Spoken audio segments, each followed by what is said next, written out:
नमस्कार, मैं हूं संगीता राय। पूर्वांचल एक्सप्रेस न्यूज के इस वेब पोर्टल में आपका स्वागत है। आइए देखते हैं हमारे संवाददाता राम सकल यादव की यह विशेष रिपोर्ट।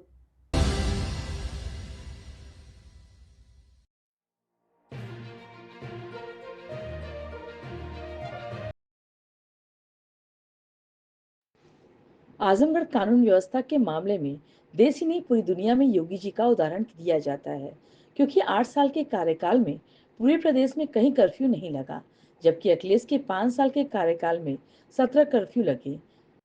इसमें कई कर्फ्यू तो 17-17 दिन तक चले। उक्त बातें शुक्रवार को जनपद पहुंचे प्रदेश सरकार के गन्ना मंत्री लक्ष्मी नारायण चौधरी ने देर शाम एक होटल में मीडिया से बात करते हुए कही। उन्होंने कहा कि संभल में इतनी बड़ी घटना हुई, लेकिन 3 घंटे में ही उन्हें शांत करा दिया गया। एक समय था जब उत्तर प्रदेश के उद्योगपति आना नहीं चाहते थे। आज उद्योगपति उत्तर प्रदेश में उद्योग लगाने के लिए लाइन में खड़े हैं। महाकुंभ को लेकर उन्होंने कहा कि 10,000 एकड़ में महाकुंभ का आयोजन हो रहा है। इसमें एक साथ 10 लाख लोग निवास कर सकते हैं। 1 करोड़ लोग आसानी से एक साथ यहाँ स्नान कर सकेंगे। इस बार महाकुंभ में इतना हाईटेक प्रबंध किया गया है कि किसी को परेशानी न हो। 1,000 से अधिक बसें लगाई गई हैं और सैकड़ों ट्रेनें चलाई जा रही हैं। प्रयागराज एयरपोर्ट को भी कई जगहों से जोड़ा जा रहा है। यहाँ एक साथ कई हवाई जहाज एक साथ उतरने की व्यवस्था की गई है। 150 से अधिक देशों के लोग धार्मिक आस्था और इसे देखने के लिए आएंगे। यहाँ प्रतिदिन कवि सम्मेलन होगा, जिसमें देश के जाने माने कवि शामिल होंगे। सैकड़ों कथाएं प्रतिदिन होंगी, जो सनातन धर्म को बढ़ावा देंगी। मंत्री जी, दिव्य कुंभ महाकुंभ हो रहा है। अभी कहा जा रहा था पहले शाही स्नान, अब उसको अमृत स्नान के रूप में कर दिया। किस तरह से सरकार की मंशा है कि ज्यादा से ज्यादा लोग आए, और आपकी क्या सोच है इसके लिए? देखिए, ऐसा है, ये प्रयागराज का जो महाकुंभ है,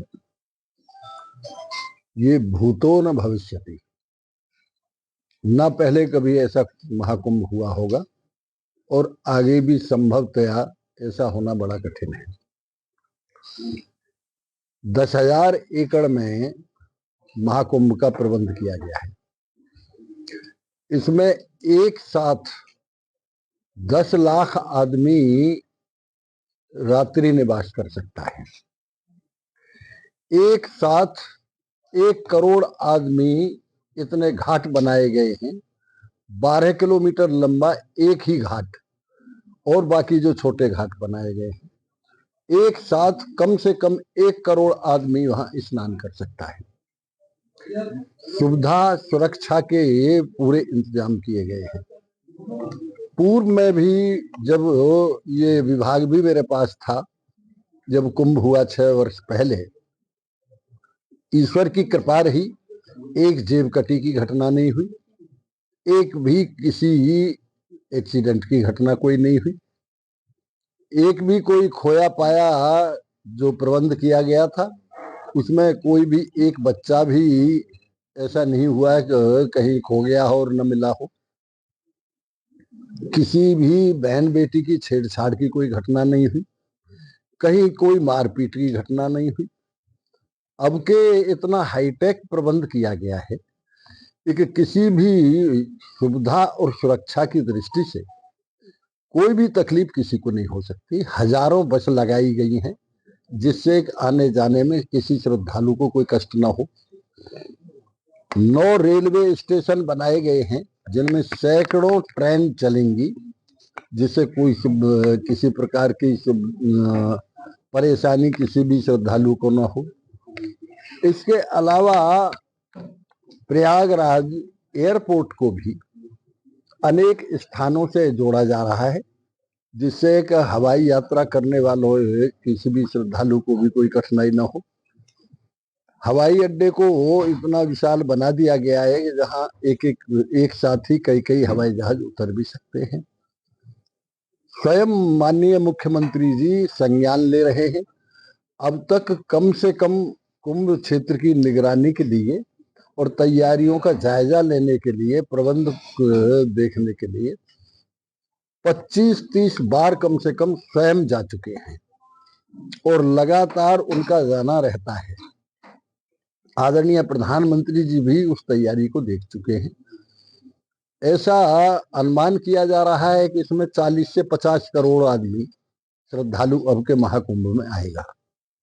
और निश्चित रूप से कम 150 देशों के लोग इस महाकुंभ में धार्मिक आस्था के नाते भी और देखने के लिए भी।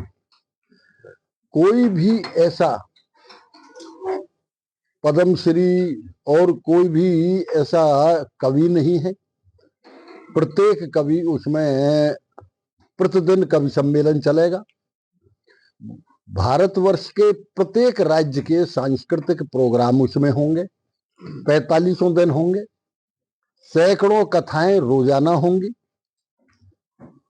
ये एक ऐसा सनातन धर्म का शाश्वत स्वरूप है कि इस महाकुंभ में लोग श्रद्धा से आते हैं और उसी हिसाब से भारतवर्ष की समस्त सांस्कृतिक धरोहर, धार्मिक धरोहर, उसका सजीव चित्रण इस महाकुंभ में किया गया है। मंत्री जी, प्रधानमंत्री जी ने किसानों